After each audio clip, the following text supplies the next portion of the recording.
The story took place in the home of the Casagrandes during 3 a.m. at night. At some point, Ronnie Ann woke up around 3:01, and she couldn't go back to sleep. She got a little bored after a while of trying to fall back to sleep, so she went on her laptop. When she surfed around the internet for a few minutes, she remembered her friend, Sid, telling her about the deep web, and even worse, the dark web. Ronnie Ann thought that this was the perfect time for her to check it out. When she went on there were a lot of weird links to click on, like Hitman for hire, fingernails for sale, fresh human organs for sale, dentist torture, all kinds of stuff. Ronnie Ann clicked on one link that said, ex-boyfriend's revenge plan / home invasion livestream. The first thing she saw on the stream was a grown man filming himself. He was wearing a creepy-looking goblin mask.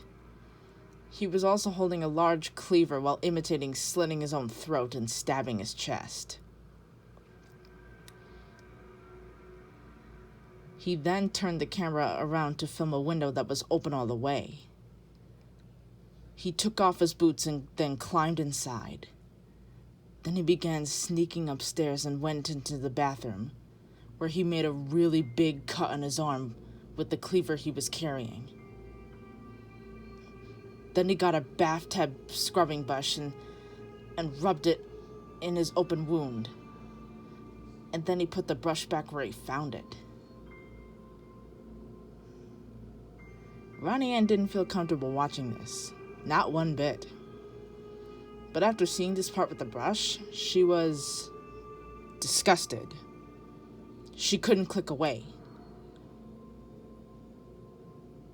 But she was too curious and enticed by this, and what the man was doing, so she just kept watching. The man then opened the door to a bedroom where a woman was sleeping. He then leaned over to the woman and then put his hand right next to her face, almost touching her. And then did a similar thing with the cleaver he was carrying. He pointed it right onto the woman's chest, almost making contact. The goblin masked man then went over to a few stuffed animals the woman had in her room and just stood there, staring at them, just watching them sit there. After just standing there for a while, he went over to the woman's bed and pulled something out of his pocket and placed it next to the woman's pillow. Ronnie Ann couldn't see what it was, but then he zoomed in.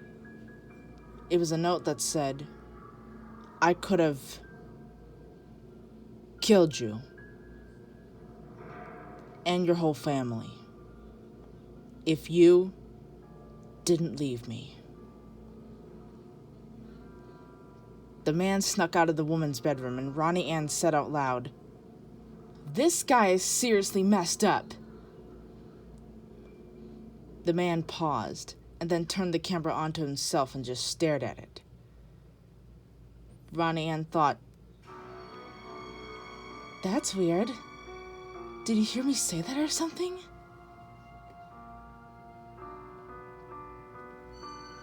The man was still staring at the camera.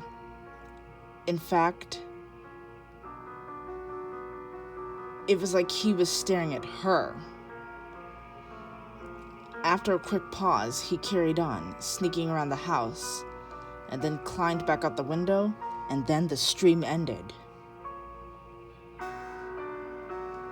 And then at that point, Ronnie Ann decided that she had enough for one night, and decided to just try to fall back to sleep. She never told anybody, not even Lincoln or her mother, that she went on the dark web. And then about 1 month later, after watching that live stream, Ronnie Ann woke up one Saturday morning to see a note on her desk that said, "So who's messed up now?" Yeah, Ronnie Ann was scared, but she didn't tell anyone, not even Lincoln or her mom, because to her, it sounds fake. But I'll tell you what, Ronnie Ann will never, ever go back on the deep web again.